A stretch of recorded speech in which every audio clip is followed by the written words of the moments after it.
Yo, what's up Urbaner? Semoga sehat dan sukses selalu. Kembali lagi di channel Urban Legend. Masih bersama saya, Mang Oboy, yang pada kesempatan kali ini akan menceritakan sederet fakta unik, tradisi, pantangan, dan cerita-cerita mistis di Gunung Salak yang beredar luas di kalangan masyarakat dan para pendaki. Bagaimana kisahnya? Langsung saja kita simak. Cekidot.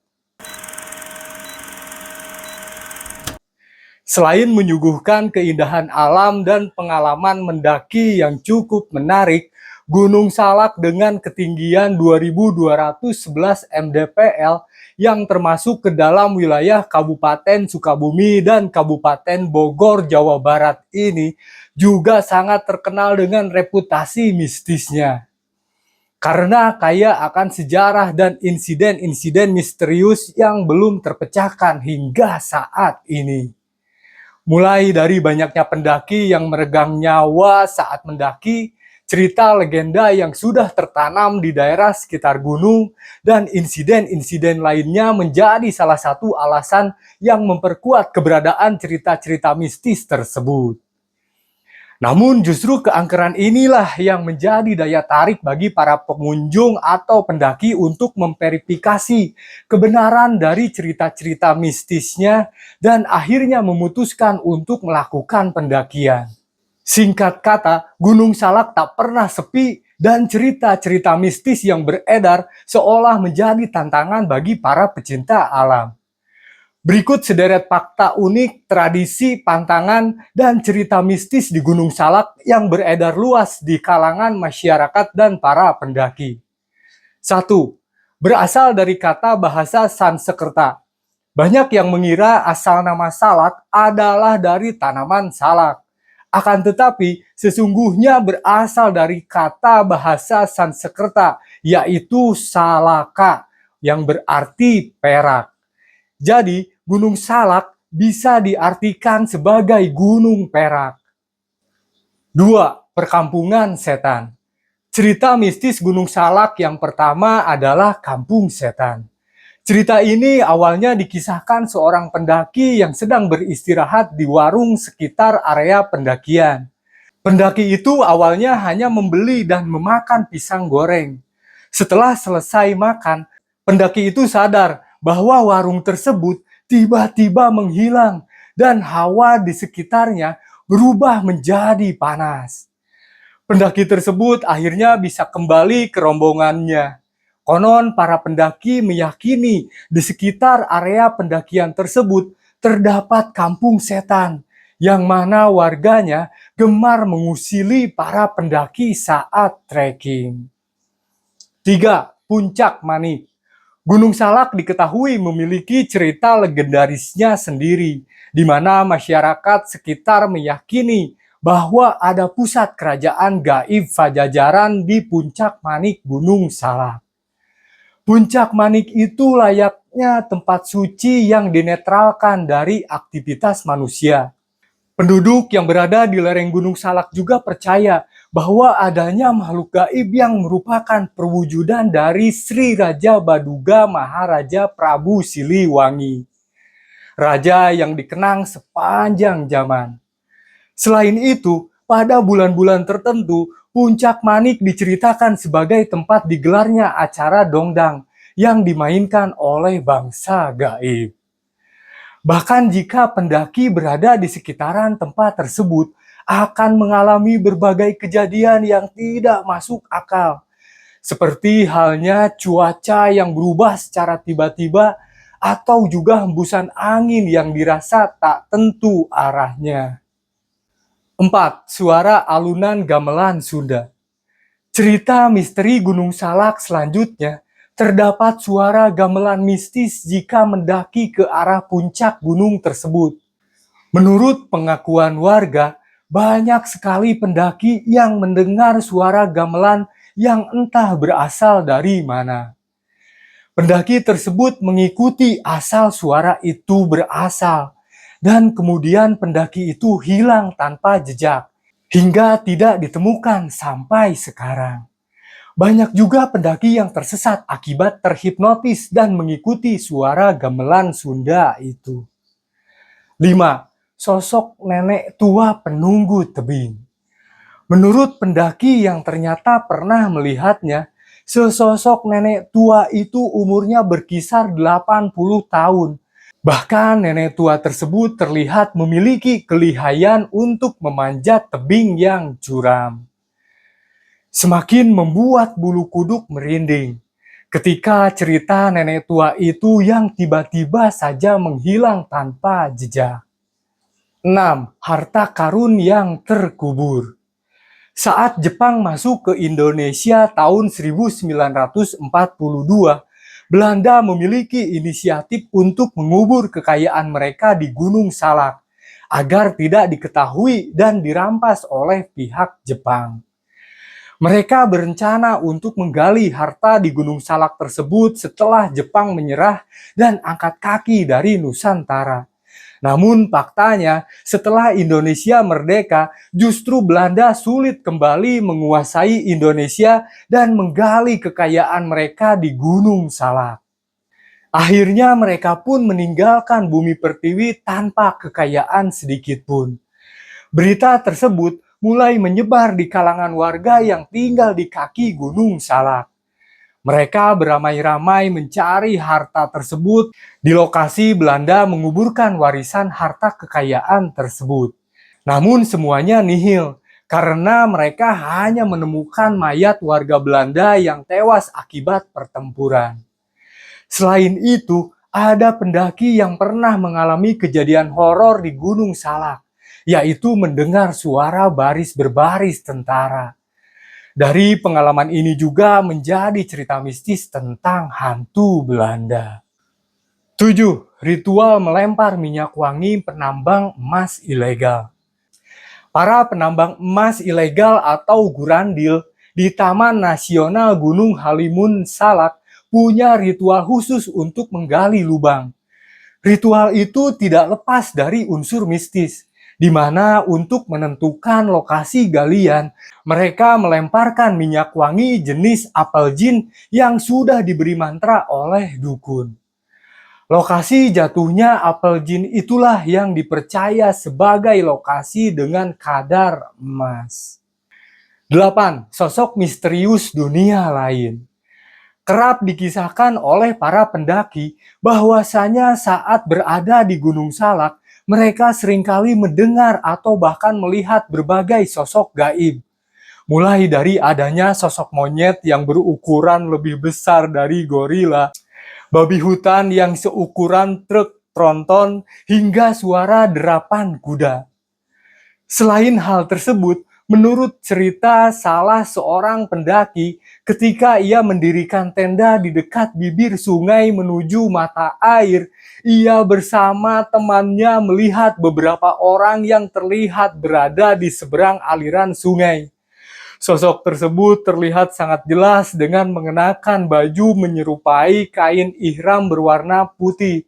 Namun saat didekati keberadaannya, dibantu dengan cahaya senter, ternyata sosok tersebut hilang begitu saja. 9. Arwah penyesat di Curug Seribu. Cerita mistis Gunung Salak lainnya adalah sosok gaib berupa arwah penyesat di Curug Seribu. Spot angker tersebut sering dicemaskan oleh para pendaki yang ingin melintasi jalur pendakian tersebut. Di curug ini katanya banyak sekali arwah yang mampu membuat pendaki menjadi tersesat, kemudian tewas secara mengenaskan ataupun hilang tanpa jejak. Sebaiknya pendaki harus tetap fokus, jangan melamun agar terhindar dari kejadian yang tidak diinginkan. Selalu melihat rombongan dan jangan sampai terpisah. Jalur pendakian terkadang mampu menelan banyak korban jiwa dan juga banyak korban yang tidak bisa ditemukan oleh tim SAR. 10. Jalan bercabang mistis. Dari sekumpulan cerita para pendaki, awal mula tersesatnya adalah karena munculnya jalan bercabang. Jalan bercabang yang pada awal pendakian sama sekali tidak terlihat. Bahkan karena seringnya hal janggal yang dialami para pendaki, Mereka juga telah memberi tanda jalan dengan pita untuk memudahkan mengingat jalur Gunung Salak. Namun tetap saja kejadian seperti tersesat atau hilangnya pendaki tidak dapat terelakkan. 11. Anomali magnetik. Menurut para ahli, Gunung Salak menyimpan anomali magnetik cukup kuat, seperti segitiga Bermuda, sehingga membuat pesawat yang melintas hilang kendali dan membuat sinyal kompas tidak berfungsi, sehingga menyebabkan insiden hilangnya pesawat secara mendadak. Dalam dunia penerbangan, kawasan Gunung Salak sebenarnya memang dilarang untuk dilalui. Kabut yang sering muncul secara tiba-tiba dapat memicu turbulensi, sehingga membuat pesawat tidak stabil dan akhirnya menjadi penyebab utama musibah penerbangan di Gunung Salak. Gunung Salak memiliki sejarah yang terkait dengan beberapa kecelakaan penerbangan. Kejadian yang paling terkenal terjadi pada tahun 2012, ketika sebuah pesawat Sukhoi Superjet 100 jatuh di kawasan tersebut dan menewaskan semua penumpang di dalamnya. Selain kejadian tersebut, pada tahun 2002, sebuah pesawat Garuda Indonesia juga jatuh di dekat Gunung Salak dan menewaskan 21 orang di dalamnya. Selain itu, pada tahun 1992, sebuah pesawat Merpati Nusantara Airlines juga jatuh di dekat gunung ini dan menewaskan 27 orang. Kondisi geografis dan cuaca yang tidak stabil di daerah tersebut, serta kesalahan manusia, dikatakan menjadi faktor utama dari beberapa kecelakaan penerbangan yang terjadi di Gunung Salak. Akibat dari banyaknya kecelakaan pesawat itulah yang membuat para warga atau pendaki seringkali mendengar suara jeritan wanita yang meminta tolong di lokasi jatuhnya pesawat-pesawat itu. 12.47 dan 48 hektometer. Cerita mistis Gunung Salak lainnya adalah misteri yang ada di titik 47 dan 48 hektometer. Banyak pendaki yang hilang secara misterius di titik ini. Berdasarkan cerita warga Cidahu yang mana awal titik pendakian menuju titik 47 dan 48 hektometer, mereka beranggapan bahwa pendaki yang hilang karena banyak suara misterius memanggil mereka kemudian menyesatkan di tengah hutan. Banyak makhluk gaib yang senang menjahili para pendaki. Bukan hanya 1-2 pendaki saja yang mengalami hal ini. Mereka dipanggil oleh makhluk gaib tersebut, kemudian disesatkan dan dibawa ke alam gaib oleh makhluk tak kasat mata tersebut. 13. Kerajaan Gaib Pajajaran. Mengutip dari jejak Kerajaan Sunda Pajajaran, kerajaan ini terletak di wilayah barat Pulau Jawa dan sudah berdiri pada tahun 1030 Masehi. Meski kerajaan Pajajaran ini sudah runtuh bahkan sebelum Belanda masuk ke Indonesia, namun masyarakat Sunda banyak yang mempercayai bahwa arwah para penghuni kerajaan Pajajaran masih bergentayangan di sekitar lokasi berdirinya kerajaan. Beberapa di antaranya sesekali terlihat penampakan orang sedang berpatroli menggunakan baju prajurit kerajaan. 14. Pesugihan Gunung Salak. Kondisi ekonomi yang sulit, lemahnya iman, dan minimnya ilmu menjadi penyebab seseorang mencari kekayaan dengan pesugihan. Salah satu pesugihan Gunung Salak yang paling populer dilakukan adalah menikah dengan bangsa jin. Beberapa kalangan percaya jika melakukan ritual tersebut akan mendatangkan banyak harta untuk dirinya. Menurut jurnal Interaksi Simbolik Juru Kunci dalam kegiatan ritual pesugihan, untuk melakukan serangkaian ritual, seseorang perlu berkomunikasi terlebih dahulu dengan kuncen atau dukun di sekitar wilayah tersebut. Setelah itu baru dapat melakukan serangkaian ritual upacara pesugihan Gunung Salak, sesuai dengan anjuran kuncen. Untuk ritual pernikahan dengan bangsa jin sendiri dilakukan sebagaimana pernikahan normal lainnya, dengan kehadiran penghulu dan saksi, baik dari manusia dan juga bangsa jin. Tak heran jika di Gunung Salak kerap menjadi lokasi akad nikah seseorang dengan bangsa jin. Bahkan dengan berkembangnya teknologi informasi, kini telah banyak muncul website yang membuka jasa perantara melakukan pesugihan. Orang yang melakukan ritual ini harus wajib muslim dan tidak boleh di luar agama karena tidak akan berhasil. Sebelum melakukan pesugihan, seseorang wajib melakukan semedi di Gunung Salak selama 40 hari. Selain itu, mereka yang melakukan pesugihan hanya bisa melangsungkan pernikahan dengan jin pada penanggalan Rabu Pon, Kamis Wage, dan Jumat Kliwon. Para calon pengantin juga wajib membawa sesaji berupa kembang, minyak wangi, kelapa hijau, dan ayam bakar. Dalam pernikahan ini, orang yang menikah dipercaya bisa dikaruniai anak dari hubungannya dengan jin tersebut. Untuk mempertahankan hartanya, para pelaku pesugihan sendiri harus melakukan puasa dan rutin memberi sesaji. Jika tidak, kekayaan akan begitu saja lenyap dan membuat sang istri jin marah. Sebab jin memiliki perasaan rasa sayang ketika dia dinikahkan dengan manusia.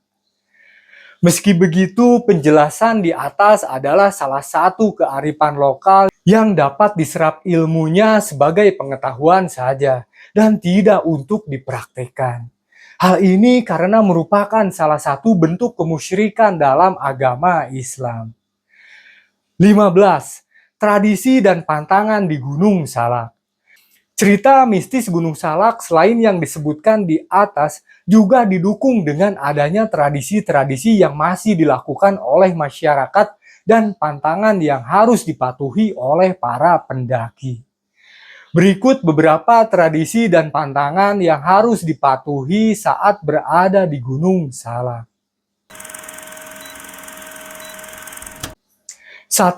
Tradisi Seren Tahun. Tradisi Seren Tahun telah berumur ratusan tahun dan sampai saat ini masih dilaksanakan oleh masyarakat di Gunung Salak, tepatnya di Desa Girijaya, Kecamatan Cidahu, Sukabumi. Tradisi perayaan yang dilakukan di ketinggian 1.200 meter di sisi timur Gunung Salak ini ditandakan sebagai ungkapan rasa syukur masyarakat adat Sunda atas hasil panen. Ini merupakan tradisi menutup dan membuka tahun baru dalam kalender Jawa. Biasanya pada Kamis Wage dan Jumat Kliwon. 2. Pantangan buah salak. Cerita mistis Gunung Salak diperkuat dengan adanya pantangan menyebut atau menanyakan tentang buah salak. Nama Gunung Salak diambil dari bahasa Sanskerta yaitu Salaka, yang memiliki arti perak.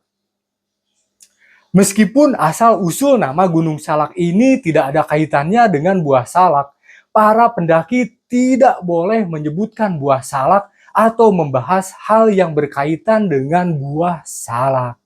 Hal ini dianggap sebagai sebuah kesombongan, dan pendaki yang menyebut buah salak akan sulit untuk sampai ke puncak. 3. Pantangan memetik bunga anggrek. Pantangan selanjutnya yaitu para pendaki dilarang memetik bunga anggrek. Anggrek yang berada di Gunung Salak memang cukup menarik perhatian, namun masyarakat di sana percaya bahwa bunga anggrek merupakan tanaman yang dimiliki oleh para makhluk gaib di Gunung Salak. Demikianlah cerita mistis Gunung Salak yang cukup terkenal dan banyak dipercaya oleh masyarakat sekitar serta para pendaki yang sudah menjelajahinya. Terlepas bahwa cerita tersebut merupakan mitos atau fakta, kita sebagai pendaki harus senantiasa menjaga dan melestarikan alam, menghormati adat serta kebiasaan yang sudah ada di Gunung Salak. Hanya Gunung Salak dan beribu keindahannya yang tahu pasti mana yang benar perihal cerita-cerita mistis tersebut. Sejarah tentang kerajaan Sunda Pajajaran dan Prabu Siliwangi terkubur rapi di tengah rindangnya hutan belantara Gunung Salak. Wallahu alam bishawab. Oke, jadi begitu Urbaner, sederet fakta unik, tradisi, pantangan, dan cerita mistis di Gunung Salak yang beredar luas di kalangan masyarakat dan para pendaki. Di sini kita bisa belajar dan mengambil sisi positifnya dan buang jauh-jauh sisi negatifnya. Semoga kita semua bisa lebih mendekatkan diri dengan Yang Maha Kuasa. Terima kasih buat Urbaner yang telah menonton dari awal sampai habis. Akhir kata, nama saya Mang Oboy. Sampai ketemu lagi di kisah legenda berikutnya. Adios, amigos, permios.